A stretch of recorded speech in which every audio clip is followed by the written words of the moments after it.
back to its Winthrop car park, please, Nick. Let's race it again.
But Jim Beveridge identifies 4 key dimensions to its black label blend.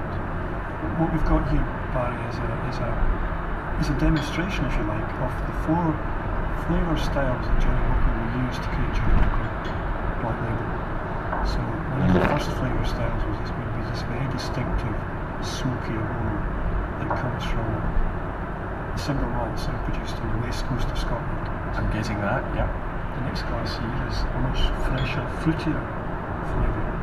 It's kind of orchard fruit, pear and apple.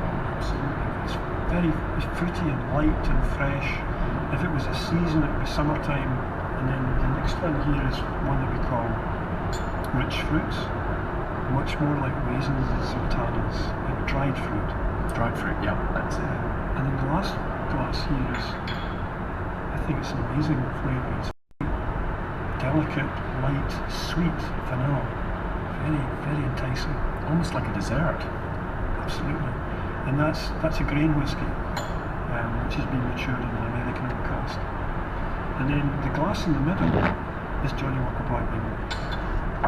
And I think when you nose Johnny Walker pick up those four elements.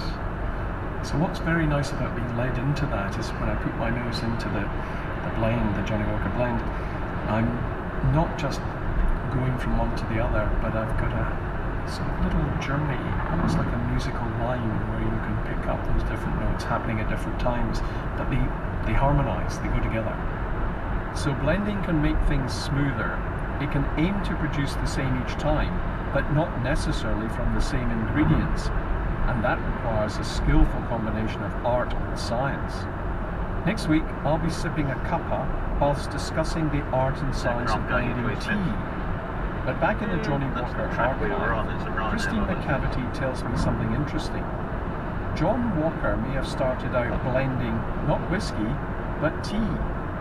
We're not entirely sure. It's a story that I've heard a few times that John was blending teas and adopted those principles to whiskey. I'm not sure it's true.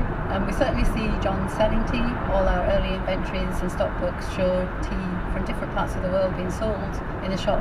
And there's quite a lot of similarities between the tea industry and the whiskey industry, so you could see how they could maybe learn from each other. But whether John started life as a tea blender is maybe up for debate. Very nice that you've got people who are receiving materials from all over the world and having to put them together, and then you think of John Walker putting whiskies together from all over Scotland, and you think of why would he ever start doing that? Yeah, well, here's a very nice story, I guess, and if it isn't true, it should be true. Maybe.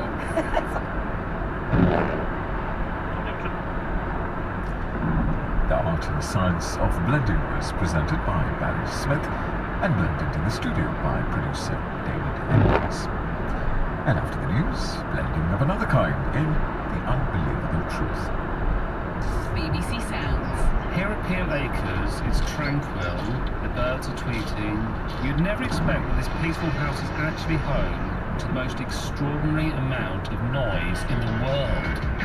I'm Tom Ravenscroft, and Peel Acres is home to the hundreds of thousands of records collected by my dad, John Peel. It's a collection I rarely get to spend much time with, but I felt it was time to start playing again. There's so much music. I'm joined by guests who are going to assist me to pick my way through the records in search of undiscovered gems as well as the odd stone cold classic.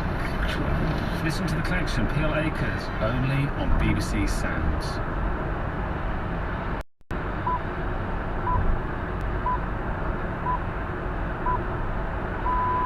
BBC News at midday. Prince Charles has led tributes to the Queen on the 70th anniversary of her accession to the throne. He's congratulated her on what he described as a remarkable achievement and said her devotion to the welfare of all her people inspired still greater admiration with each passing year. The Prince of Wales also welcomed the Queen's announcement that she wants Camilla, Duchess of Cornwall, to be known as Queen Consort when he becomes king. He said the couple were deeply conscious of the honour. Robert Lacey, who's a royal author, said the Queen's statement was significant. She has chosen not just to look back, but to look forward and to make things right for her son and her son's partner. There's controversy over Camilla, let's not avoid it. I mean, she comes from a difficult period in the royal family's history, and the Queen has said, what I've seen makes me endorse her. After 800 leader of yards, the Conservative Party, cross Sir the Ian roundabout. Smith, has said it will be a Third very difficult exit. task for Boris Johnson to win back trust with voters following the Partygate scandal. But he urged potential leadership contenders Cross to the temper roundabout. their ambition. Third The exit. Business Secretary Kwasi Kwarteng has described the appointment of two senior Downing Street aides as a step in the right direction. He told BBC One Sunday morning.